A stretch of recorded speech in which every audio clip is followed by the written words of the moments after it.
Hello, everyone, and welcome to Making Remote Work. Today, I have the pleasure of hosting a unique panel focused on organizational and team design. And I'm welcoming Naomi Stanford, an organizational design consultant, expert, and author, Milan Guenther, an enterprise design expert, author, and lecturer as well, partner at the Enterprise Design Associates, and an organizer of Intersection. And Matthew Skelton, a consultant in team-first organizational design and author of Team Topologies. Naomi, Milan, Matthew, welcome to Making Remote Work. Thank you. Thank you. To start off, so everyone gets to know you a bit better, not just the function and where you work. Can you introduce yourself and the kind of work that you are doing and what has shaped your thinking? And Naomi, if you want to start, that would be amazing. Oh, thank you. Yes, hello everyone, and thanks for inviting me to be on this panel. I have spent a lifetime in organization design, and I'm really excited at this point by the possibilities offered by things like remote working, by the Black Lives Matters, by new thinking in organization design, the technology of it all, and the way we're starting to think about much more deeply about what is an organization, how are they designed, can we actually think about them in very different ways, or are we going to be forced to be? As I said, my background is in organization design, and I write and blog and talk about it extensively and enjoy it a lot. I currently am working on a major change project of merging two departments of a huge organization. And that's very, very interesting in terms of it spans nationalities and it spans languages and it spans operating models. And so that is a very interesting piece of work I'm currently engaged on. Thank you, Naomi. Milan, are you okay to continue? Yes. So hi, Milan Guenther. I have a background in design. So I went to design school, making functional working things and experiences and stuff like that.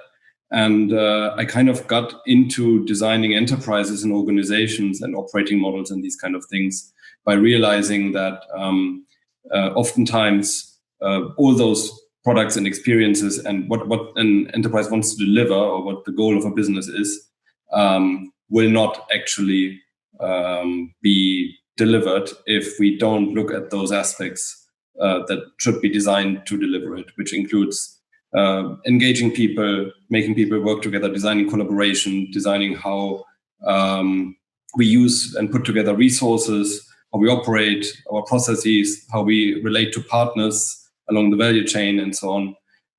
So out of that, you could say frustration of many projects not going where we wanted them to go, because someone showed up who was against something or something wasn't feasible. We started this movement around the idea of enterprise design, and I wrote a book about it and started, as you mentioned, the Intersection conference in 2014. And now I'm also teaching it at Sciences Po in Paris. It's a school that has been created, you could say, as an alternative. It's called the École of, it's half French, the School of Management and Innovation, which has been created a little bit as an alternative to business schools to look at things more holistically, more like what is the role of enterprises, organizations in society. And I'm very excited to be on this panel because, of course, the way we work together, why we work together, and realizing ambitious projects together is currently shifting very rapidly. And I'm glad to join such luminaries here on this panel to talk about that. Thanks, Milan. Matthew? Hi, everyone. It's good to be here. I'm an IT consultant, effectively. My background is in software development, but I've increasingly become increasingly involved in helping organizations become more effective at doing stuff with software, IT, and that eventually we end up having to look at the kind of design and the dynamics inside the organization to make that stuff work. So an equivalent pathway to Milan, I think, in terms of coming from a different background, but actually ending up in a very similar space. So it's quite interesting to see the different perspectives here today. So I'm the co-author of a book, Team Topologies, that was published in September 2019.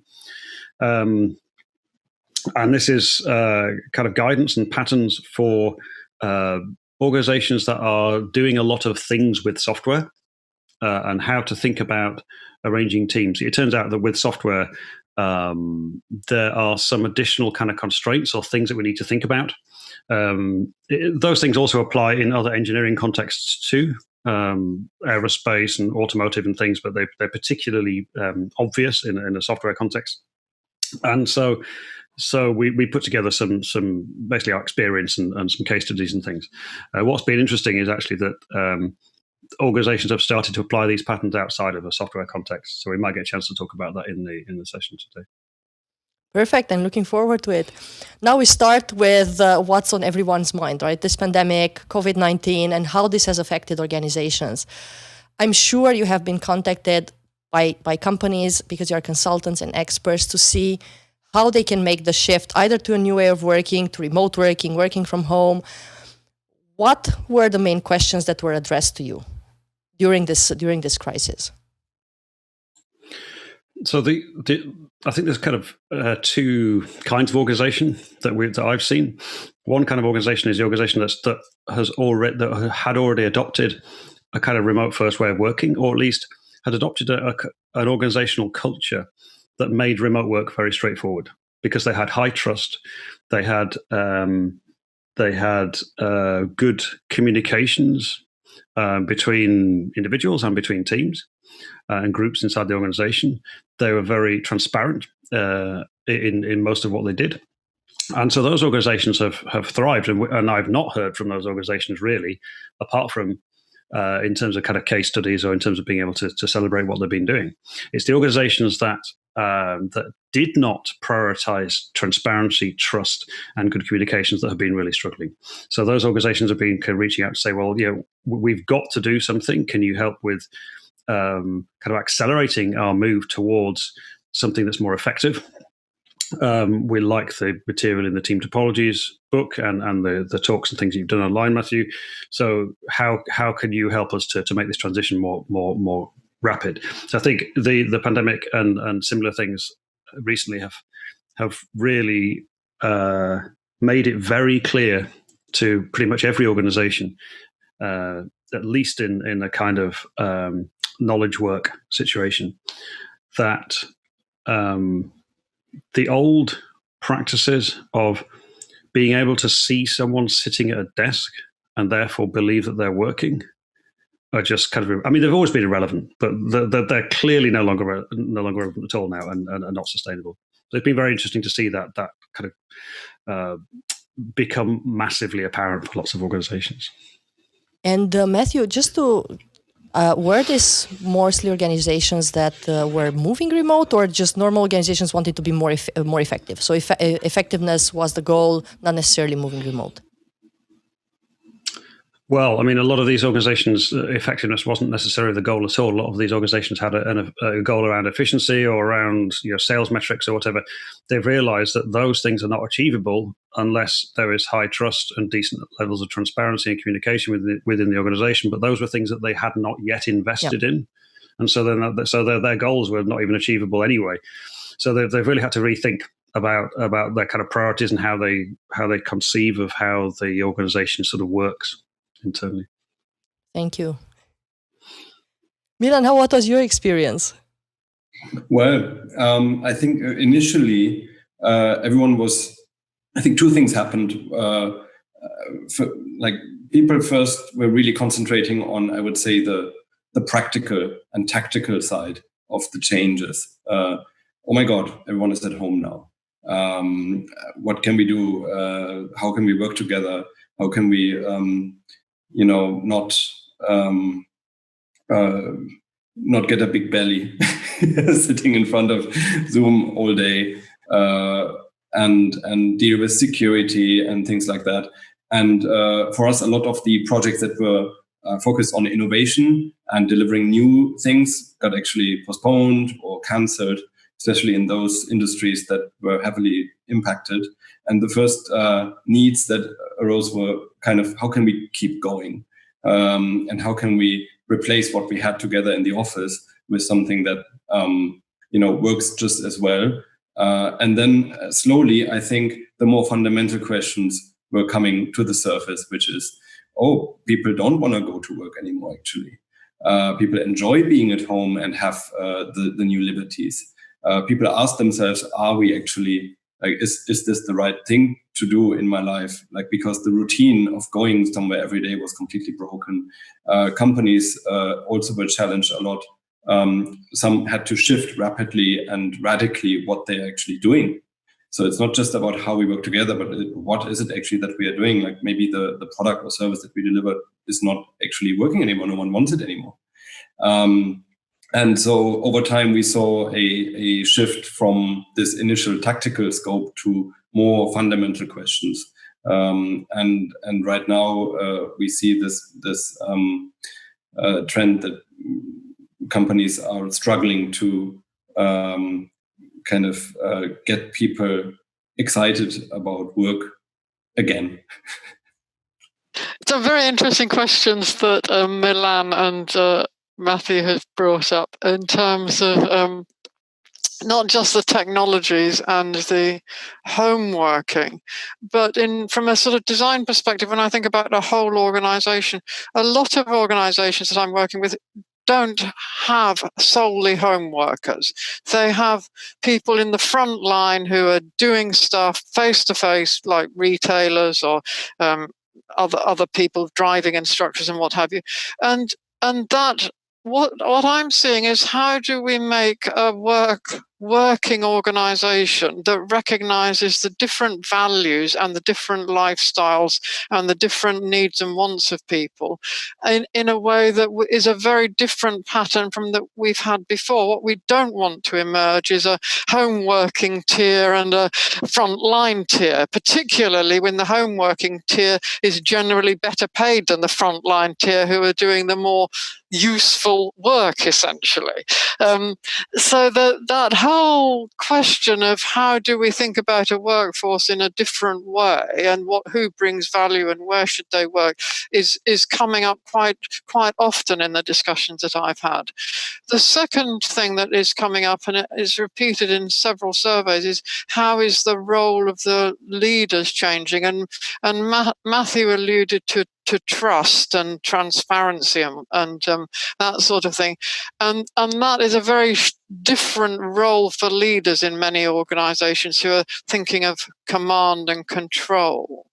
And that, what I've really enjoyed about the home working elements that I've been involved in, is seeing leaders emerge as humans.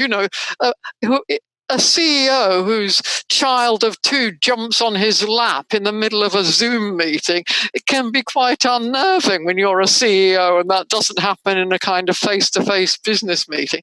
But it has seemed to have made several of the leadership teams that I've been involved in feel much more human to their workers and their colleagues and the people they interact with. And that I think has been really interesting, and I wonder if we'll be able to maintain that. Has it actually shifted people's behaviours in terms of how they think about leaders, how they respond to leaders, whether it changes the more subtle symbols of power and control? And that's the sort of thing that I'm starting to wonder about. Yeah, it's interesting as well. And I was talking to Professor Obel, and there is a paper of a Romanian researcher, and apparently she did a study on the virtual rat race, and it's still happening. It apparently just takes a different form at some point. So when they get used to this kind of interaction, there are still some signs of power that will show up, but virtually. So it is an interesting question where this will go. And one other thing that you pointed, all of you, is that a lot of people seem to like hybrid and not necessarily fully work from home or fully work from the company. And that's another interesting way of how do we design organizations that are fit for that. Apparently, it's not so easy. So I'm turning this back to you. And Matthew, if you want to start, that would be nice. So how should we think about organizational design for remote work, whether it's fully remote or hybrid? What are your thoughts on that? What's really interesting in this space is to get beyond fully office-based, hybrid, fully remote, in terms of where bodies are located. We need to move beyond that, I think, and we need to look where intent and common goals are located.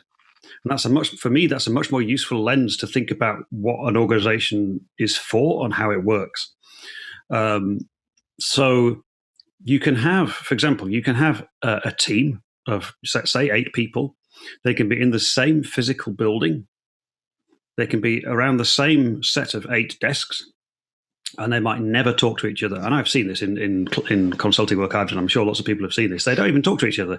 They might email each other. They might send something on Messenger or chat, and they don't even speak. So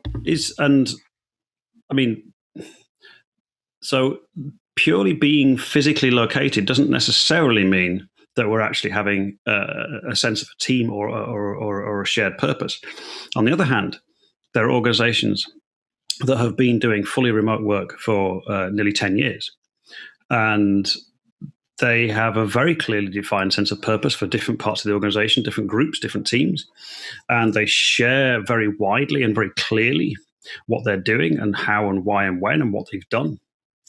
And in that case, we've got a very so I call this. I say this is that there's a need for a co-location of purpose rather than a co-location of bodies. And if the purpose and mission and goals are there, co-located to people together in people's heads, it doesn't matter really where they sit physically. And so that's this pandemic thing has really forced people to think about it in these terms. I think, how can we create kind of multiple common purposes within the organization? So we've got multiple teams, for example, multiple departments, and so on. So how do we create this sense of purpose and bring people together around a shared understanding of what we're doing, and focus on that, because that works wherever we're sitting. But if you're relying on people sitting together to get a sense of shared purpose, as soon as that central kind of office thing goes away, then you've lost your shared purpose. So how do we go about doing that? Because it seems to be more of a mindset shift rather than anything else. Well, there's some very practical things. A lot of it is about kind of how you communicate, so that there are patterns for better communication, very, very down to very specific things like what's the name of channels in your chat tool, whether it's Slack or Teams or whatever. Even being able to predict the name or understand what a particular channel is for can really help with the kind of with new people coming on board or someone looking for where to have a conversation. The making sure we've got the right kind of documentation.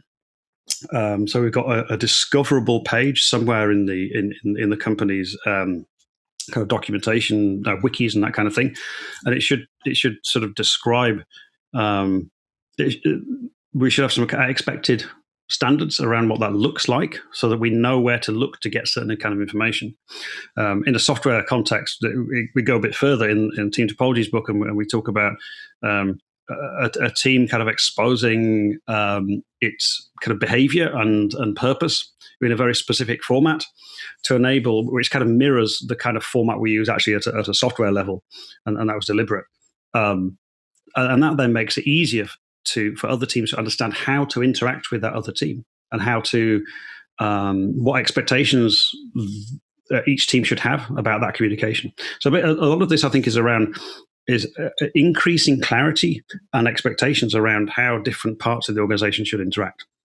That's a very key practical aspect, is defining some of that stuff and making that work.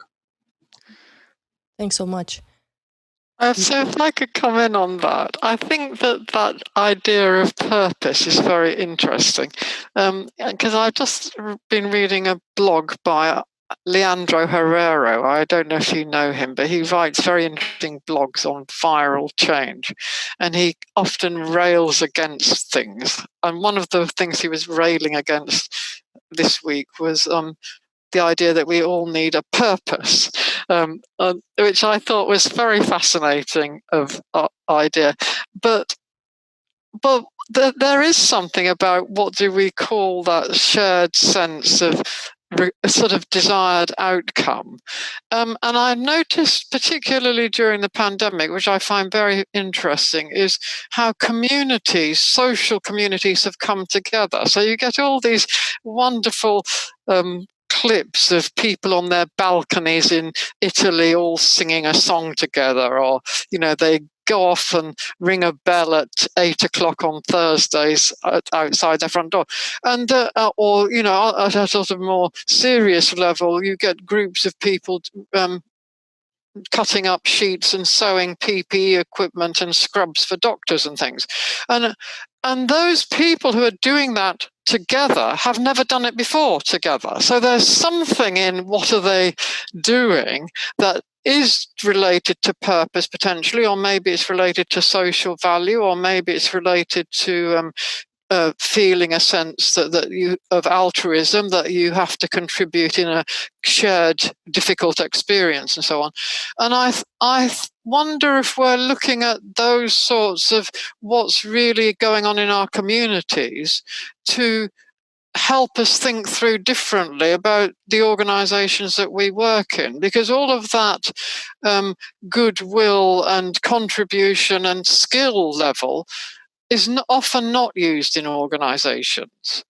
And also the other thing that I find fascinating is that people are applying their skills very differently, which again we don't pick up in organizations.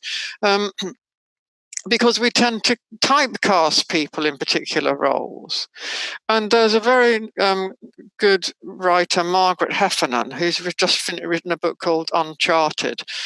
And I listened to her talk, and she's an author and management speaker and all the rest of it. And in the COVID pandemic, she suddenly discovered that she was delivering food around her village in a van, which she'd never driven before, and had become the logistics expert for food deliveries for vulnerable people. And for her, that was a wonderful new role that wouldn't come up in her prior life kind of thing. And that role changing possibility is replicated a lot. And I think that we could learn from that as we think about our organizations going forward.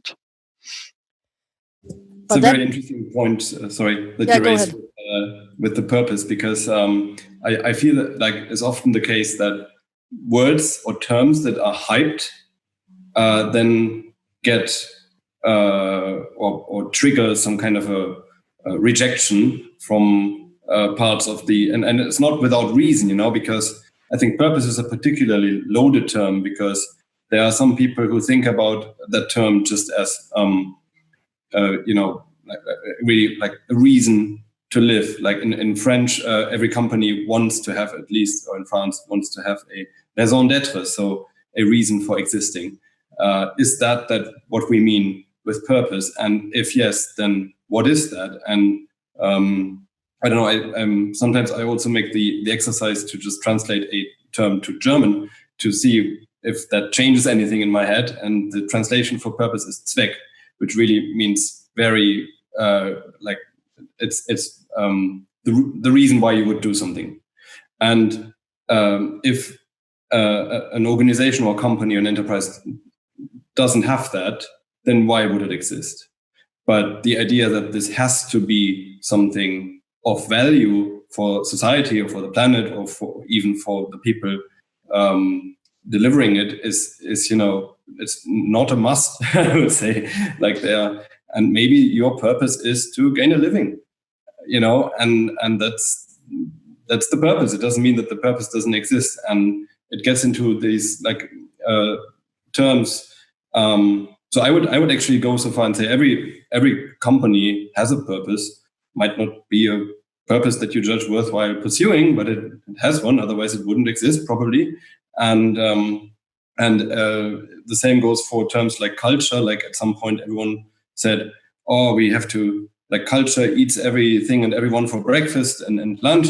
So we have to talk about that instead of strategy or business or all these terms, shareholder value, stakeholder value, whatever term people were throwing around." You might be familiar with the quote from the Ready, where they say, culture is read-only.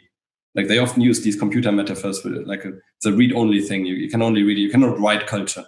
It's something that emerges, and it has to do with purpose, and it has to do why we are why we are there.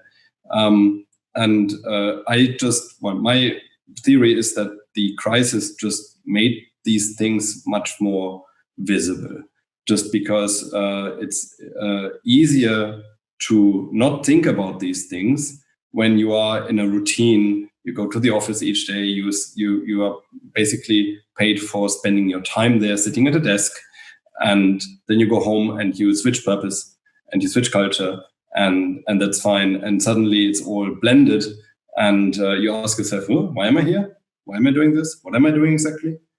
And I think that's really interesting for designing better organizations and better enterprises, where these kind of things actually suddenly have to be explicit, or people are like, why? What do you think about values in this same context? So one of the companies that I admire very much that works all remote or remote first puts values on the first place and not culture, in the idea that if people adhere to the same values, then a lot of cultures can come together and work together in a very nice way because the values are aligned. Of course, there needs to be purpose as well, and there needs to be process. How do you feel about that? Is it culture first? Is it values first? Is it purpose first? I can have a go at that one, because I wrote a blog on that very topic recently. Because again, a friend of mine was not Leandro Herrera, a different one, was deeply dismissive of the idea that we need to share values. And I thought that was a very interesting challenge. And because he pointed out that if you just knew what you were trying to do collectively, much as Matthew has said, we need to know what we're doing collectively, or know what we need to do, or have that idea that we're going to do something together for some reason, then we don't need shared values, because we'll just get on and do it. We may have some sort of underpinning sense of common human morality, but which is when I was challenged by someone, when I said, I don't know if we need values, and I said we need things like common sense or a respect for each other, and they said, well, that is a value. So, okay. But there is something about values which I think is a little strange, because I've been in training courses where organizations say that they have strong values, and I've said to the people, what are the values? And they can't tell me. So that doesn't seem to square. And then I worked for an organization that had as one of its values, be bold in your decision making.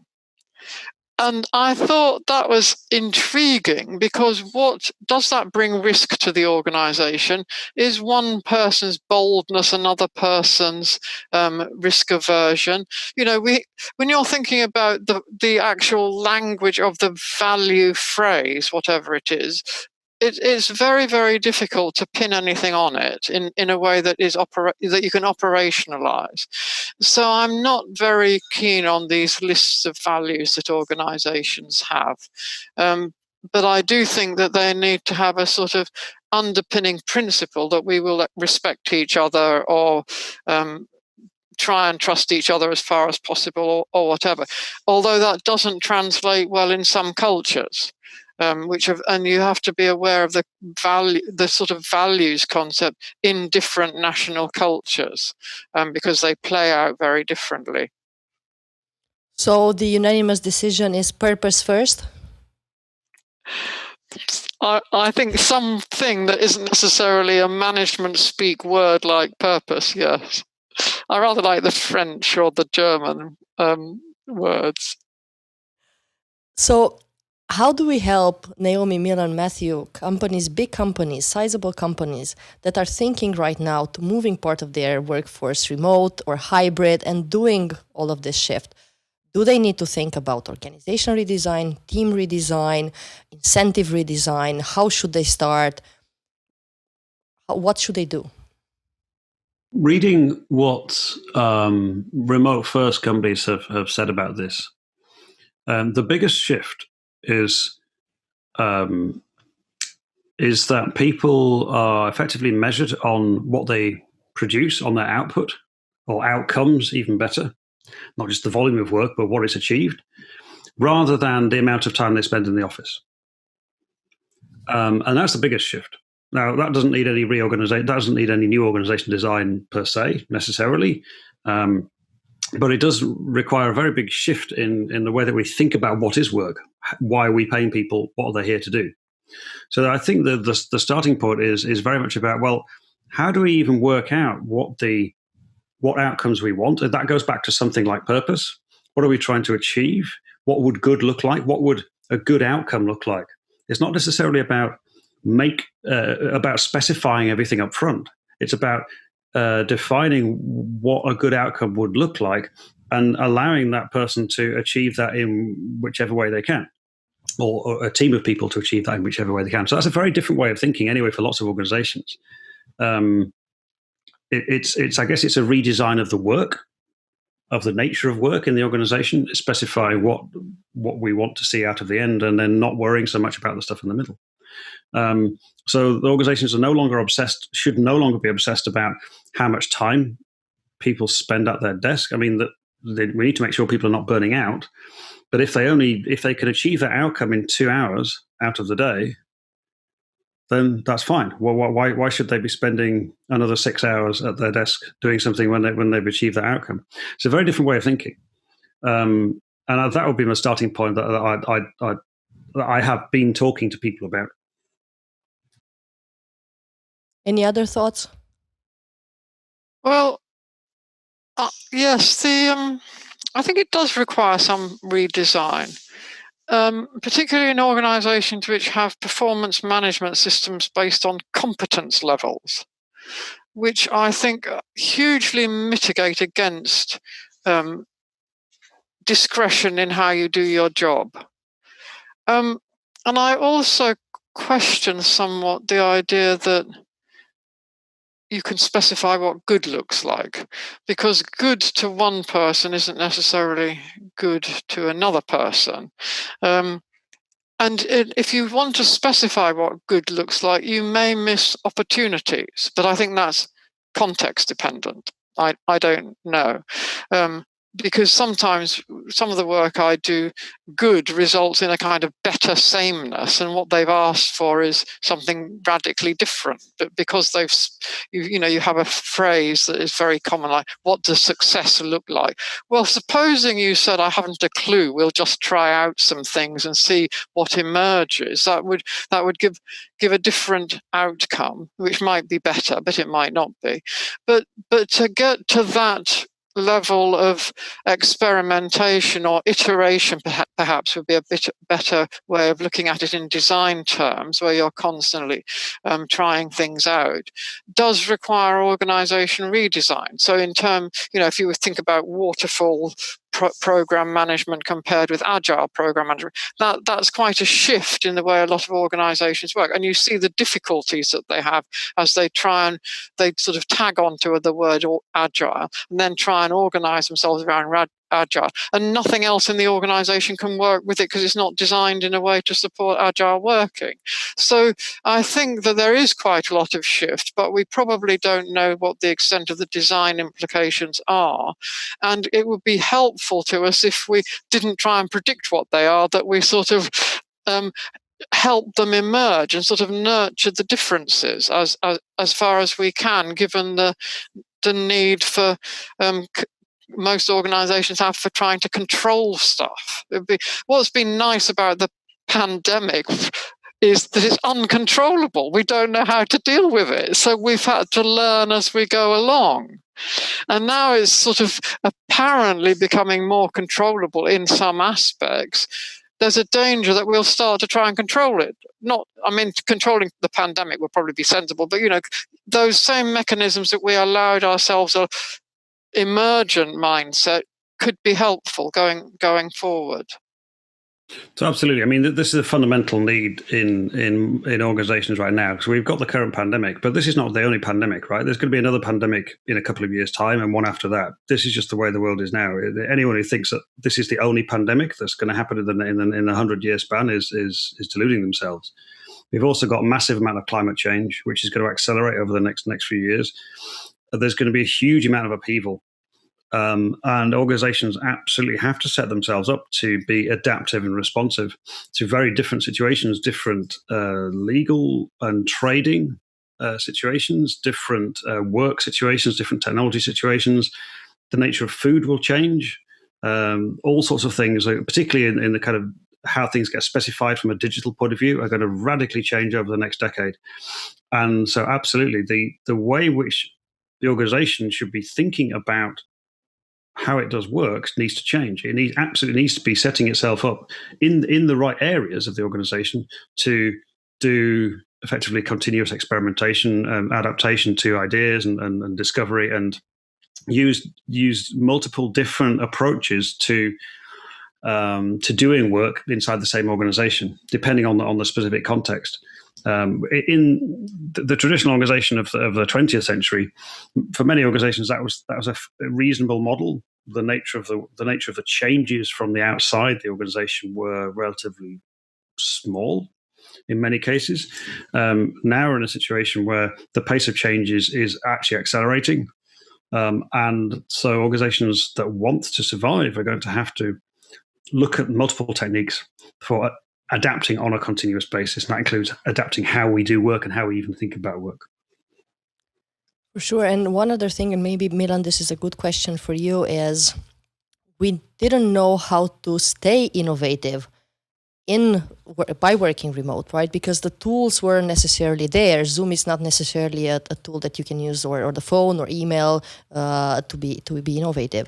So how can we think about organizations, and how can we drive innovation and transformation, but by design, so really with intention, into this hybrid or remote organizations? Yeah, I would like to tie that back to Matthew's comment about how we define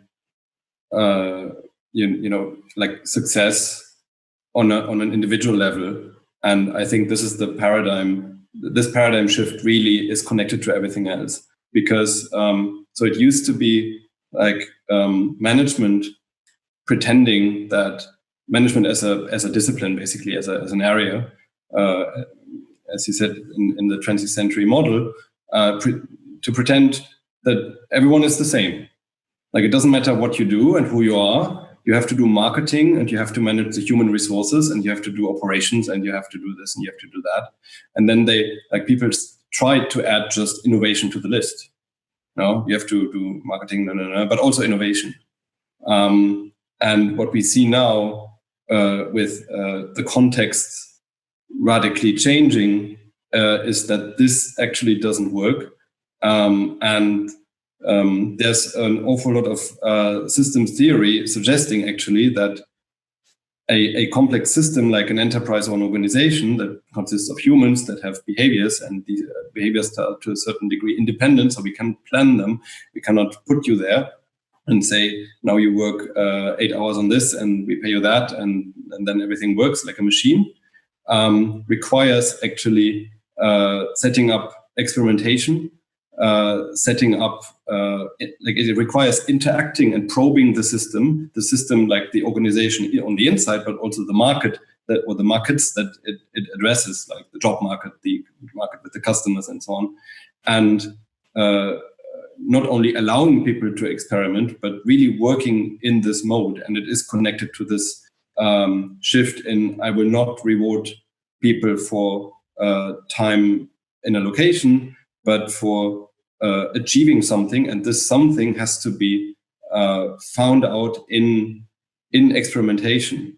And there's also research that suggests that the only way to do so is to have means and mechanisms and places where people can exchange ideas and can be exposed to other people's thinking. And a lot of the the famous silos that people always want to bust, but then still keep in control, are actually preventing that. Because why would I share my thinking with someone in another silo who has you could say, another person's turf that I don't want to get into, because then I get into politics and it might not be good for me if I did so. So how to change the mechanisms down to things like Matthew mentioned, also like how do we call spaces? Do we call them after departments and functions? Do we call them after topics? How do we get the ball rolling so that people can actually exchange and plan experiments, and then also have the space to do them and to learn from them? And the important thing, I think, is that people have to be prepared that any kind of scope restriction that you might put on this will probably be challenged by whatever you find in the experimentation. So if you think, this is just org design, and we are not looking at the business model, and we're not looking at the operations, and we're not looking at the customer relationships or experiences, and we're not looking at the products, that will probably not hold very long, or you will not have, if you insist on that, might not have the impact that you want, or any impact actually. Very interesting. Basically, we're asking organizations to do what they always didn't like to do. Really set goals, smart goals, keep track of them, measure, experiment, improve step by step. They never seem to like this very much. You've all spoken about success at team level, organizational level. How does an organization of the future, which is successful, ideally look like?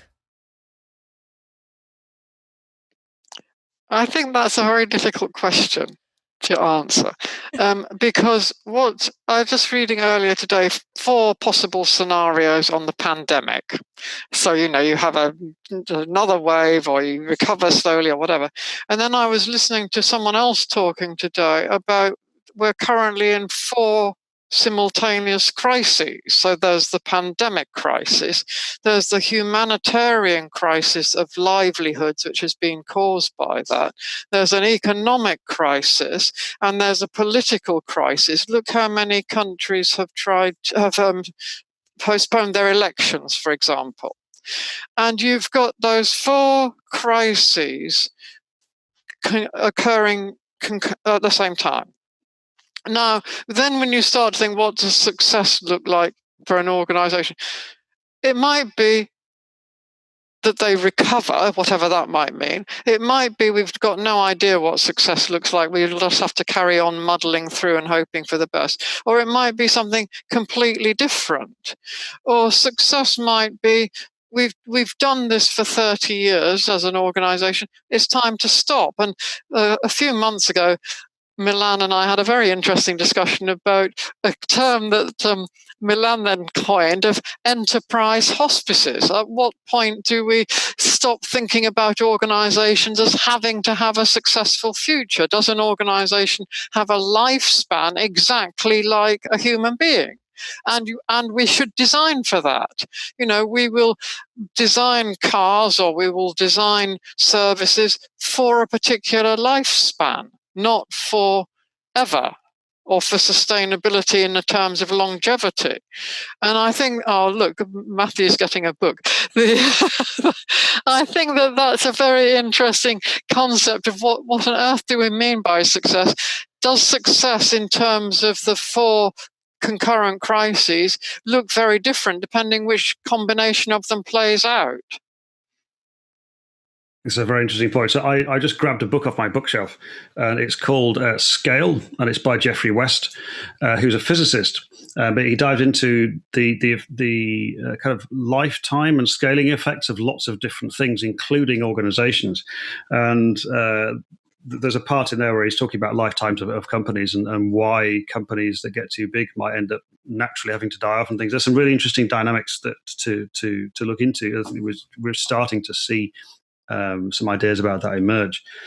I think one of the key things that a successful organization will look like is an organization that has deep situational awareness. So deep awareness of its situation in the kind of external environment of politics and the world, kind of physical environment and the trading environments and things, but also situational awareness of its internal environment as well. And is therefore able to apply the right kind of methods to the right kind of activities. So not everything is discovery. Lots of things are, and increasingly many things need to be very nimble and agile, but there are certain things that actually need to have a high degree of kind of control and so on, and be very repetitive. So organizations that try to apply exactly the same methodology in all different situations are probably not going to be successful. They need to understand where to apply different kind of working practices in different situations and when to adapt. So I think we're starting to see, it was really inspiring for me to read Naomi's book a couple of years ago, and she's talking about this environmental scanning, looking at the situation that we're in and understanding what that means and thinking, well, in that case, we need to work in this particular way over here on this thing, but work in a different way over here on this other thing, because they're different contexts and they need a different kind of approach. So for me, that's the kind of successful organization, is one that's able to differentiate, able to scan its environment to be situationally aware and apply the appropriate kinds of kind of activities and ways of working in different situations. Thank you. Milan?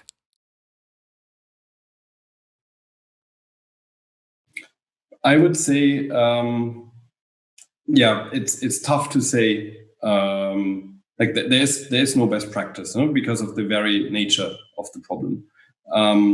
So I think the only thing that we can do is, or that organizations can do really, is to, as Matthew said, like have awareness, and so we use the term enterprise to describe why an organization is doing what it's doing. And then the product would be what it's doing. And then the organization design is how it's doing that. And in many cases, as I said before, those questions are so intertwined that you cannot separate them. You cannot separate them out. So in any kind of experimentation, you basically need a language to address and have a traceability between, here we have a challenge, and this challenge affects primarily these three aspects of our enterprise, and it might also affect, maybe as an externality or as something we need to look out for, those five aspects, like maybe our brand or maybe our reputation or even stuff like our culture. And how do we design for that? And how do we design experiments that then, have sufficient boundaries to actually take any decision, so that you're not in paralysis of analysis, trying to get data on something that you can't, but like this value of this company, like be bold, take a step forward, but be ready to then look at it with 360 degrees and also take the decision maybe to take a step back. And I really think that for some enterprises that will be too much. And, there are examples of enterprises completely reinventing themselves. One notion that we often use in this in enterprise design is the notion of capability. So what are we capable of doing, which is a concept coming mainly from the enterprise architecture space, so that we get the question of why we are doing it and how we are doing it, like the process or the teams or stuff like that, out of the way. And we just need to, we can just look at what do we need to do? What do we need to be good at? And maybe that is radically different than what we are good at today. And sometimes this, like if we need to change all our capabilities, that would be like a person completely changing their person, like everything they're good at. And sometimes that's too much, and sometimes it works. There are examples of companies completely reinventing themselves, and things that we talked about before, like how strong is our sense of why we are here, like our entrepreneurial sense of what we want to, what outcomes we want to achieve. then it might be actually easier to shift that, have a new North Star, you could say, of why we're here and what we want to do, and then look at what kind of capabilities do we have and we can repurpose to go there, and which ones do we maybe have to add? Can we look for partners for that? Can we build and acquire new competencies, new skills ourselves, and so on? But in order to have these discussions, you basically have to enable conversations and enable sharing. Otherwise, people will just talk in their own language and not understand each other, and there will be zero progress, is my experience. True. And then I feel that we have so many questions unanswered, and I hope all three of you will be okay to join us and Professor Panish as we are continuing the series with something called the Future of Organizations, and we will mainly talk about building organizations for resilience, so they can swim through all these waters of economical distress, political distress, pandemic distress, and human distress, and then maybe put our minds together again to see how we design that organization for the future, however that might look like. In the meanwhile, if anyone wants to engage with you and find out more about how they can design organizations or teams to be better for the future, how can they reach you? Naomi, would you be okay to start? Yeah, sure. In my case, they can look at my blog site, my website, naomistanford.com, which has got my contact details on it. They can look at my Twitter account at Naomi Organization Design, Org Design rather, which you can contact me through, or through LinkedIn. So I've got three main methods there. Thank you. And I'd be happy to take questions and thoughts from people. Perfect. Matt, Milan, Matthew. Hi. You can contact me through the website teamtopologies.com. That's anything relating to organization design, ways of working, that kind of thing.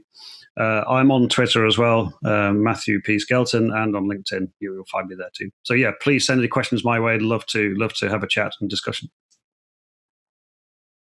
Yeah, same for me. So I'm also on LinkedIn, and you can read more about what I'm doing and what I have been talking about, like navigating these spaces of changing enterprises. It's enterprisedesign.io. And we are also organizing our intersection conference because of the very reasons we talked about, what we talked about today, mostly remote and a little bit locally in November. So if you're in Paris, we might even, if you can join, can meet in person, maybe. We'll know. It's tough to say, but could be. Hoping for it, right? Thank you so much. And I really wish we had more time today. I know you have to go, but we will meet again and talk more about organizations. Thanks so much for your time today. Thank you. That's been great fun. Thanks a lot. Bye. Thank you. Bye-bye. Bye.